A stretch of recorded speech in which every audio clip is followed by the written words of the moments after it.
Diga. Professora Denise, por qual projeto de sociedade nós devemos lutar diariamente? E dentro dessa construção, qual a importância da cultura afro? Bom, essa é uma pergunta bastante complexa, mas eu vou pensar assim, o que eu tenho aprendido nos segmentos religiosos de matriz africana e afro-brasileira, né? O princípio que está posto, né, nessa herança africana é um princípio de coletividade.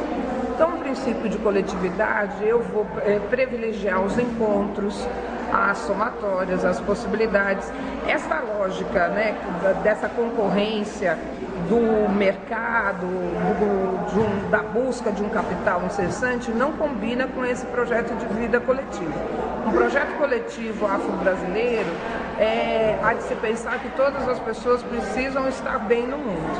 E para que todas as pessoas estejam bem no mundo, nós precisamos trabalhar para isso, né? É uma conquista, não é algo que está dado. Então hoje, por exemplo, você vai encontrar características que vão contrariar essa possibilidade de harmonia, de felicidade.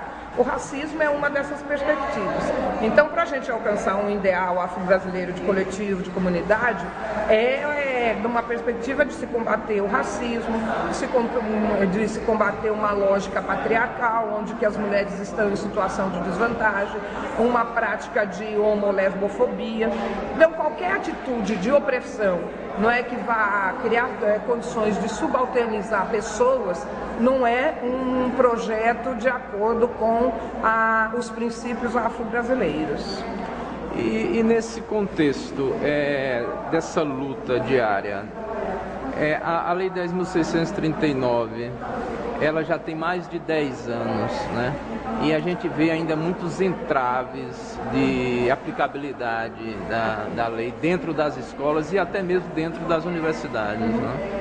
Olha só, primeiro a gente tem que registrar que a implementação da cultura afro-brasileira, história afro-brasileira e africana nas escolas é uma luta, não é, dos diversos segmentos do movimento negro e da sua militância. Essa não foi uma prerrogativa que o Estado concedeu de bom grado, e sim fruto de uma luta e de uma conquista feita pelo próprio povo negro. Acho que isso é importante a gente registrar, porque nos parece que as coisas são dadas.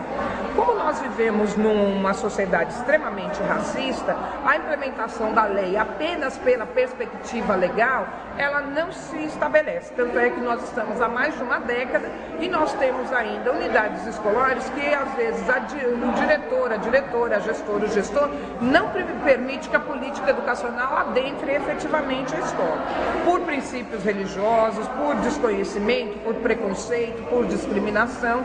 Então, há que se ter mais do que um arcabouço jurídico, é preciso ter vontade política para mudar essa realidade. Porque como nós vivemos uma sociedade onde o racismo é estruturante, né, das relações de poder, das relações de mando e desmando, a manutenção do racismo na sociedade brasileira interessa a um grupo hegemônico. Então, por isso que é tão difícil de desestruturá-lo, porque ele está servindo a uma parte da sociedade. Professora, eu gostaria de agradecer e dizer que essa luta é sua, é minha, é da sociedade brasileira e nós vamos à luta. É nossa luta, com certeza. Agora, muito mais daqueles que já têm consciência das relações raciais nesse país, né? E que já sabem que a democracia racial só existe, não é, nos rabiscos do Gilberto Freire e não na realidade brasileira. Muito obrigado. Eu gostaria de pedir autorização para usar esse vídeo durante o projeto que nós vamos apresentar na sala de aula da cadeira de texto acadêmico. A senhora autoriza as imagens? Eu sou Denise Maria Botelho, professora da Universidade Federal Rural de Pernambuco, e autorizo a utilização então dessa captação de imagem, de audiovisual. Meu nome é Juliana Lima, eu sou coordenadora educacional de música da Prefeitura de Jaboatão e eu já desenvolvi um projeto sobre história da África e autoestima e beleza negra na Prefeitura, nas escolas da rede do município, com os anos finais. Então, assim, tinha os adolescentes, os anos finais do 4º ano, e a gente trabalhou durante 6 meses a temática da identidade, da questão do racismo e da valorização da cor e do cabelo. E você teve algum problema na aplicação disso aí? Teve algum enfrentamento? Por incrível assim? que pareça, a gente sente mais resistência por parte dos gestores do que com relação às crianças, né? Que eles são os mais necessitados, realmente. Então, acho que essa resistência vem muito mais do próprio gestor que não conhece e é ignorante, eu falo no sentido de não ter informação suficiente para saber da importância e de que esse conteúdo é lei e é obrigatório no currículo. Tá, e o resultado disso aí?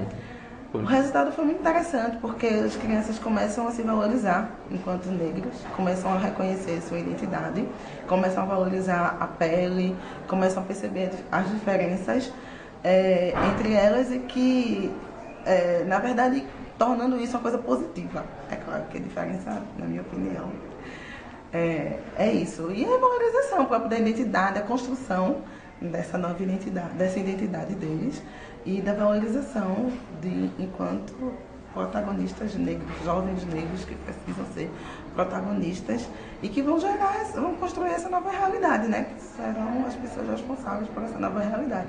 Então, assim, é um trabalho meio de formiguinha, é um trabalho que você vai lá, tem que fazer, e tem que ser também um trabalho constante, né? É um trabalho que não pode começar em novembro e terminar no 1º de novembro e terminar dia 22. Tem que ser feito o ano inteiro. Tá bom. Juliana, muito obrigado. Eu queria saber se você autoriza as imagens a gente exibir na sala de aula o projeto. Autorizo a utilização da minha imagem para o desenvolvimento desse projeto. Olá, meu nome é Anderson Ramalho, sou professor de História. A gente desenvolveu um projeto, né, que durou 6 anos, na Fundação Bradesco, na Vila dos Carneiros, Jaboatão.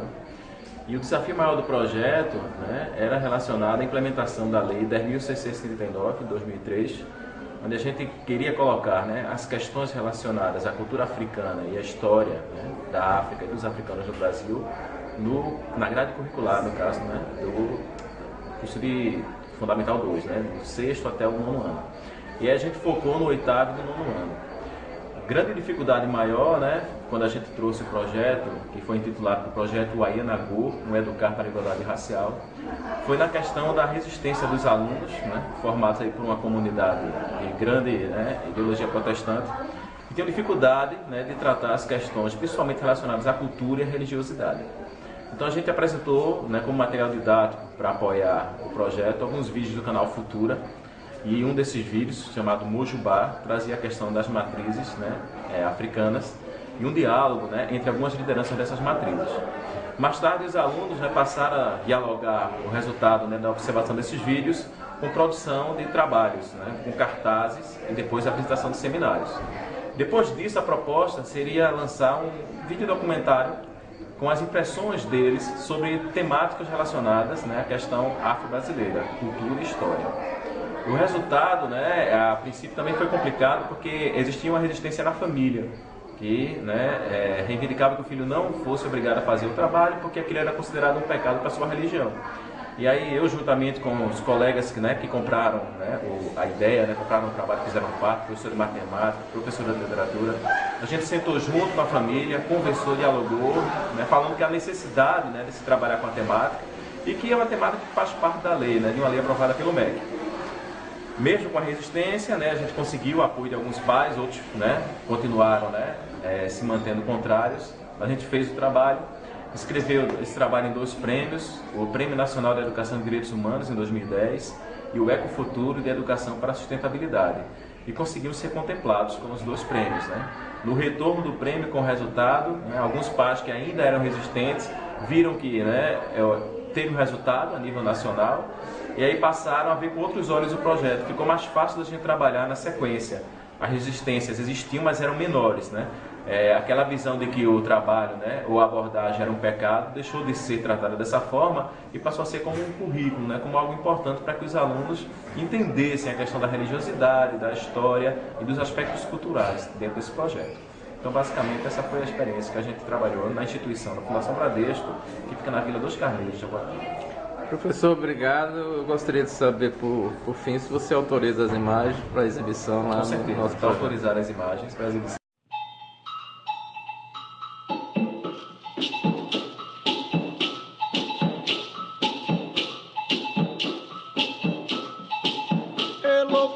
lola yebo, lele wa, reba ba lola yebo, lele wa. É a pilar.